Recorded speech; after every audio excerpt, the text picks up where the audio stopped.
Hello sir.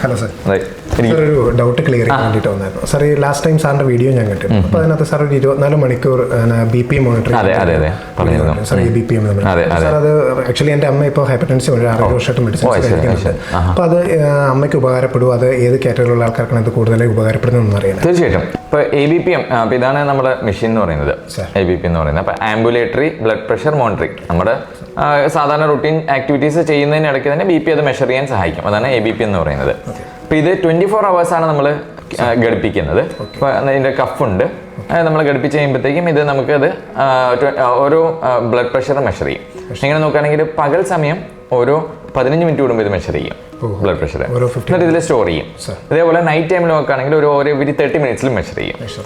അപ്പോൾ അങ്ങനെ നമുക്ക് ഇത് മെഷർ ചെയ്യുമ്പോഴത്തേക്കും ഒരു ആവറേജ് ആയിട്ടുള്ള ബ്ലഡ് പ്രഷർ നോക്കാനായിട്ട് അത് ഹെൽപ്ഫുൾ ആയിരിക്കും. അതെ സാർ. ഈ BP എന്ന് പറയുമ്പോൾ ഡേയും നൈറ്റും ഒരേപോലെ തന്നെ നിൽക്കില്ലല്ലോ സാർ? അതിനകത്തൊരു വേരിയേഷൻസ് ഉണ്ടോ? അതെ, ഈ അലകടൽ പോലെയാണ് അപ്സ് ആൻഡ് ഡൗൺസ് വരാം.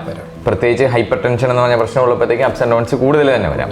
അപ്പോൾ നമുക്ക് പറഞ്ഞാലോ എല്ലാവർക്കും ഒരേപോലെ അല്ല റിസ്ക്. അതായത് BP ഉണ്ടെന്ന് പറഞ്ഞു കഴിഞ്ഞാൽ എല്ലാവർക്കും കാർഡിയോവാസ്കുലർ റിസ്ക് അല്ല അറ്റാക്ക് സ്ട്രോക്ക് വരും എന്നുള്ള പറയാൻ പറ്റില്ല. അപ്പം നമുക്ക് ഇതിൽ തന്നെ നമുക്ക് കൂടുതൽ സാധ്യതയുള്ളവരെ നേരത്തെ കണ്ടുപിടിക്കാനായിട്ട് ഈ ABPM തീർച്ചയായിട്ടും സഹായിക്കുമായിരിക്കും. അതെ സാർ. ഒരു കാര്യം സാർ, ഇത് നമ്മൾ ടെസ്റ്റ് ചെയ്യുമ്പോൾ രാത്രിയിൽ ഒരു സ്ലീപ്പ് ഡിസ്റ്റർബൻസിന് എന്തെങ്കിലും ചാൻസ് ഉണ്ടോ? അല്ല, ഇത് നമുക്ക് വലിയ പ്രശ്നമില്ല. കാരണം ഒരു അരമണിക്കൂർ കൊണ്ടാണ് ആദ്യത്തെ 1-2 പ്രാവശ്യം ചിലപ്പോൾ പെട്ടെന്ന് ചിലപ്പോൾ നമുക്കൊരു റുട്ടീൻ അല്ലല്ലോ. അപ്പോൾ ചിലപ്പോൾ ഒരു ഫീലിംഗ് വന്നേക്കാം. ബട്ട് പിന്നത്തെ ആരും അങ്ങനെ ഒരു കംപ്ലൈൻറ്റ് പറയാറില്ല, അഡ്ജസ്റ്റ് ആയി പോകാറുണ്ട്. പിന്നെ മാത്രമല്ല ഈ പറഞ്ഞ വേരിയേഷൻസ് പല പോലെ ആയിരിക്കും. അപ്പോൾ നമുക്ക് 24 hours ഉള്ള ആവറേജ് ബ്ലഡ് പ്രഷർ ഇതിനകത്ത് നിന്ന് കിട്ടും. അത് 130/80 താഴെ നിലനിർത്തണം എന്നാണ് ഗൈഡ് ലൈൻസ് പറയുന്നത്. അതും നോക്കുകയാണെന്നുണ്ടെങ്കിൽ അത് 30% മുകളിൽ രക്തസമ്മർദ്ദം 130/80 മേലെ നിൽക്കുകയാണെങ്കിൽ അങ്ങനെയുള്ളവരിൽ പറഞ്ഞ പോലെ അറ്റാക്ക് സ്ട്രോക്ക് അതുപോലെ കാർഡിയോവാസ്കുലർ റിസ്ക് കൂടുതലാണ് കണക്കൂട്ടുന്നത്. അത് മാത്രമല്ല നൈറ്റ് ടൈമിൽ ശരിക്കും പറഞ്ഞാൽ BP കുറയണം. അതെ, അപ്പം 10-20% ഡേ ടൈം BPനെക്കാളും കുറയും നൈറ്റ് ടൈം BP.